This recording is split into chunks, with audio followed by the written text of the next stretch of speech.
All right, we're going to do a quick video on something that will improve your photography immensely.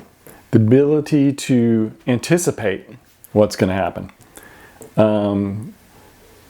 Looking into the future. There's a couple different types of anticipation. I'm going to break this up into like 3 different videos because it'd be really long if I did it all at once. But the first one we're going to cover is sort of trap. I would call it a trap type anticipation, where you have a picture in your mind, you're at the location, you see what can potentially happen, and then you just wait for something or someone to happen in this space, and that's a form of anticipation. You can also anticipate by, reading the room, watching what's happening, seeing what you think is going to happen next, judging from what you know about whatever situation you happen to be in. And then there's another type where you can do like a lot of research and find out where to be at a certain time to catch a certain event. Basically research-based anticipation. So we're going to do a quick one on trap anticipation, and it should help your photography. I'm John Rowland, and this is Photography in the Real World.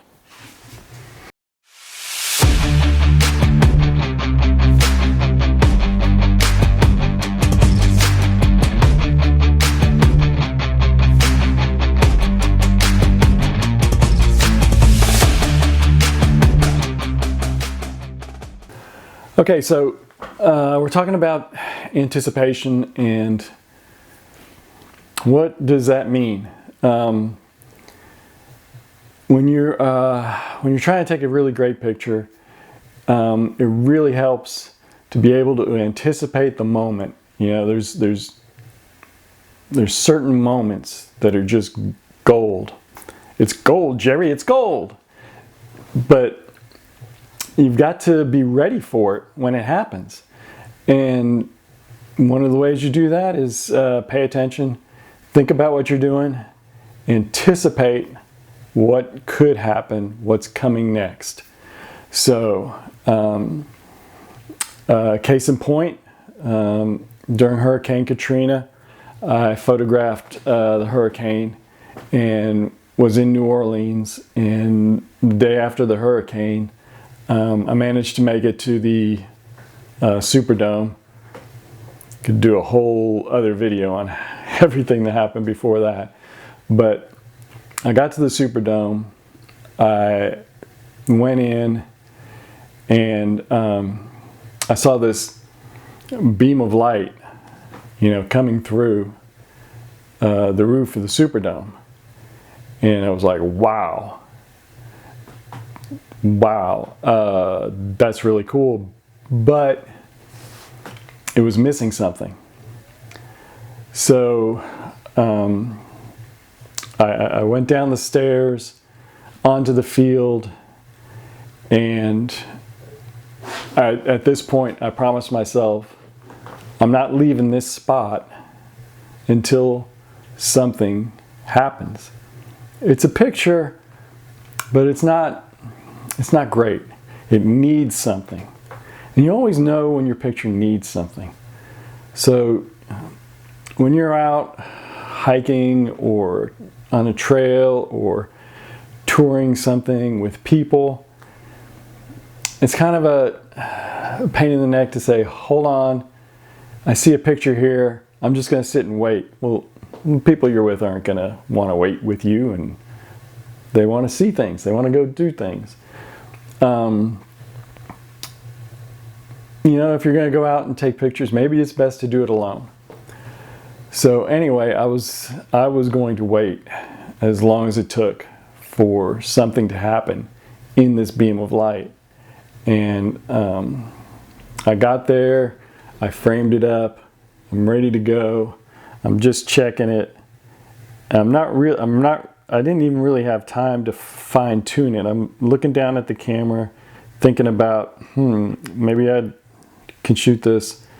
Maybe I need to adjust the exposure. And like out of the corner of my eye, I saw something move. And I looked up, and there was a kid, and he was running, and he was headed right for that beam of light.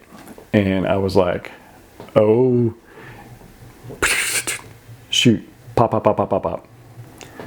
Motor drived it, and then, I looked down at the camera and scrolled through the frames, and hallelujah, I got something really good. I was just lucky to get that exact pose at that moment, but I knew there was a picture there, and I was just going to wait for it.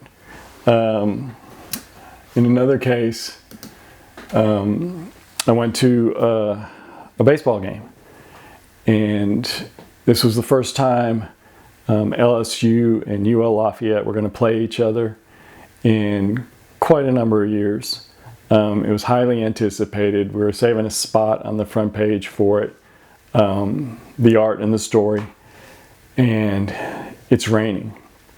And I get there, and it's like 50-50. Are they going to play, or are they going to call it off? Are they going to play, or are they going to call it off? It had been raining. There were puddles near the dugout. The players were all in their uniforms, and I knew that if they don't play, I got to have a rainout picture of some sort. I'm in deep trouble if I don't have a picture for the front page, rain or shine, play or not play. So I saw this puddle. I could see the light stanchion in the puddle. There were players milling about. They're out looking at the weather. They're walking around. And so I just focused on the puddle and waited and waited and waited and waited to the point where you start to wonder, maybe I'm going to wait too long. Maybe I'm going to miss something else. Maybe I need to bail and try and get a different picture. But I waited, and this guy came walking along, and click, click, click, I got a picture. So I knew I was covered if it was rained out. And it was rained out, so I was covered. If you see something and it's missing an element, or you see something that you think, boy, if something else comes in the frame, this is going to be great, go ahead and wait. It's worth it. It's 80% of the time it's worth it. Sometimes it'll bite you. But a lot of times it's worth it. So anticipate. The more you shoot, the better you get. So keep shooting.